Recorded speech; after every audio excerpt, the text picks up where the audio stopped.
My parents married me off by force to a wealthy old man at 16, claiming they knew better than I did. I woke up to the sound of voices outside my door. For a moment, I forgot where I was. The ceiling above me wasn't the one I had stared at all my life. The bed beneath me was too soft, the sheets too smooth. But then, the weight of my reality crashed down on me. I was married. I was in my husband's house. And I was not alone. I took my time getting dressed, slipping into one of the expensive gowns that had been placed in my closet. The mirror reflected a woman I barely recognized, dressed in silk, face bare, eyes hollow. A knock sounded at the door. Before I could respond, it opened. It was a maid. She bowed slightly. "Madam, Olga says you should join him for breakfast." My stomach twisted. I wasn't hungry, but I didn't have a choice. I followed her down a long, grand hallway, my heart pounding with every step. The mansion smelled of wealth, fresh flowers, polished wood, expensive perfume. I could hear laughter as we neared the dining area, and when I stepped inside, my breath hitched.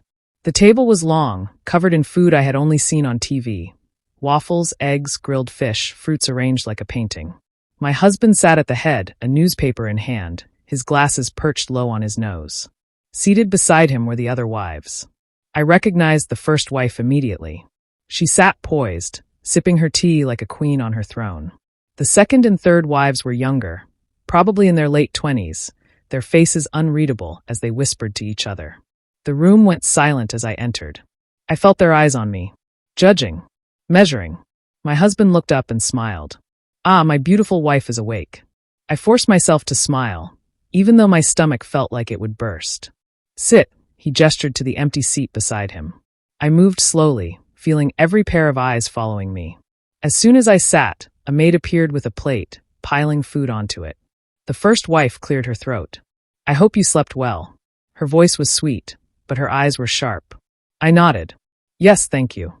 She smiled, but it didn't reach her eyes. "Good. You'll need all the rest you can get." The third wife chuckled under her breath. I gripped my fork. I had stepped into a battlefield, and I wasn't sure I would survive. After breakfast, my husband took me to his study. The room was dark, filled with bookshelves and the scent of cigar smoke. He gestured for me to sit, and I obeyed, my hands clenched in my lap. He leaned back in his chair, watching me with a knowing smile. "You are young, Taif," he began, "and new to this life. But you must understand, there are rules." I nodded slowly. He took off his glasses, placing them on the desk. "You must respect the hierarchy of this house. My first wife, she has been here the longest. She runs this household. You will listen to her." I swallowed hard. "Secondly," he continued, "you must learn to be discreet. There will be events, dinners, political meetings. You will smile. You will look beautiful. And you will never embarrass me." I nodded again, my throat dry. "And lastly," his eyes darkened, "you are my wife now. That means your life belongs to me." Something in his tone made my skin crawl. He stood and walked towards me, his presence heavy, suffocating. He tilted my chin up with one finger. "I am a patient man, Taif," he murmured. "I will give you time to adjust. But do not mistake my kindness for weakness." His fingers lingered for a second too long before he stepped back. "You may go."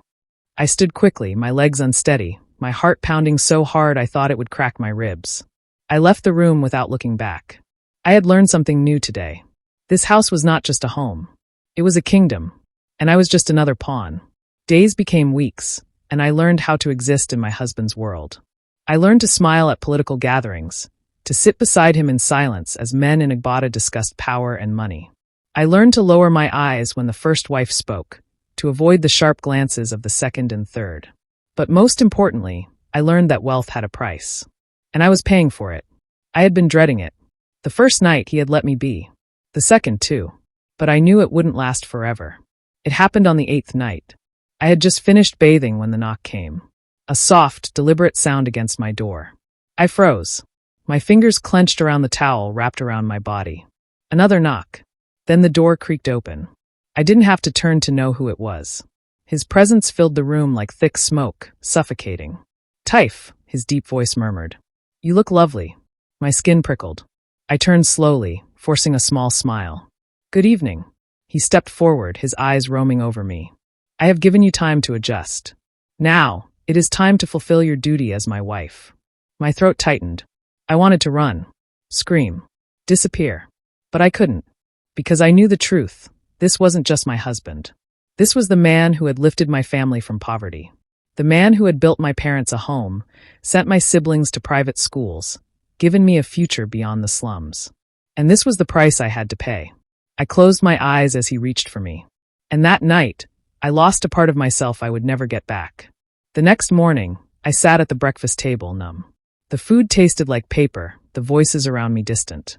The other wives sat in their usual spots, their faces unreadable. But the first wife, she was watching me. She knew. They all knew. "You look different today," she said suddenly, sipping her tea. The second wife smirked. The third let out a soft chuckle. I gripped my spoon tighter. "I don't know what you mean." She tilted her head. "Oh, but you do." The room fell silent. Then she leaned in slightly, her voice a whisper. "Congratulations. You are now truly one of us." I felt my stomach twist. One of them. A prisoner in silk and diamonds. A queen in a palace that felt like a cage. I wanted to scream. But instead I smiled. Because I had learned something else in this house. This wasn't just a marriage. This was a war. And if I wanted to survive, I had to learn how to fight. 6 years. That was how long I had been married to Chief Adewale. 6 years of learning to be a perfect wife. Of sitting through endless political gatherings, of playing the role of a young bride who had been saved from poverty. But life had given me one blessing. He had kept his word and allowed me to focus on my education. After my first degree, he sent me abroad for my master's in the UK. It was the first real taste of freedom I had ever had. For 2 years, I lived like a student, not a politician's wife. I made friends, built valuable relationships, and for the first time, dared to dream of a life beyond my marriage. And then, just after my graduation, the news came. Chief Adewale was dead. I arrived in Nigeria 3 days after the news broke. The moment my plane landed, reality hit me like a storm. The mansion was packed with mourners, people I had never seen before, politicians in dark sunglasses pretending to grieve. My co-wives were already dressed in black, playing their roles perfectly. The first wife was seated at the front of the house, receiving guests, her face unreadable. The second and third whispered to themselves, occasionally throwing me looks. But no one, had thought to call me directly. I was just another name in the background of his life. Even in death, he controlled the narrative. I sat quietly as the ceremonies continued, listening to speeches about what a great man he was. I did not cry. I could not, because something told me my grief was not over yet. And I was right. 2 days after the burial, the will was read. That was the day my world crumbled. The lawyer adjusted his glasses and cleared his throat. Everyone was seated in the study, his children, his wives, his business partners. I sat beside the third wife, my hands clenched in my lap. I wasn't nervous. I had been married to him for 6 years.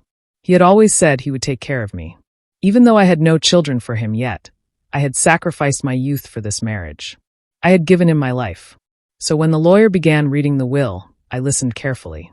To my horror, he mentioned the first wife first. She was given the family house in Ikoyi and several businesses. The second wife received a mansion in Lekki and investments in oil. The third got properties in Abuja and a steady monthly allowance. The children were given shares in his company, trust funds, and land. I held my breath, waiting. But my name never came. Not once. I felt the air leave my lungs. The room spun. I turned to the lawyer, my voice barely above a whisper. "What about me?" He adjusted his glasses, flipping through the documents. "I'm sorry, Madam Taif. There is no mention of you in the will." Silence. A slow, crushing silence. I swallowed hard. That can't be possible. I was his wife. The first wife scoffed. A wife without a child. The second smirked. "You were only here for 6 years. What did you expect?" The third chuckled under her breath. The room erupted into murmurs, but I heard nothing. Nothing but the sound of my own heartbeat. He had left me with nothing. Not a single property. Not a single business. I had been erased. Disposable. Tears burned my eyes, but I refused to let them fall. I had lost everything. But I would not break. I stood up slowly, my hands trembling. I had come back expecting to return to the life I left behind. Instead, I was back at square one. Alone. But I was not the same girl I was at 16. I was 22 now. A master's graduate. A woman who had spent 6 years in a world of power. And I would survive. I turned without a word and walked out of the mansion. Not as a widow. Not as a victim. but as a woman who had learned one final lesson. Wealth was never truly given. It was taken. And from that moment, I vowed, if life would not hand me a future, I would build one with my own hands. But I'm grateful that he helped me forge a path, and I'll continue therein. A special surprise is coming your way. Subscribe now and turn on post notifications to be the first to know about our exciting giveaway.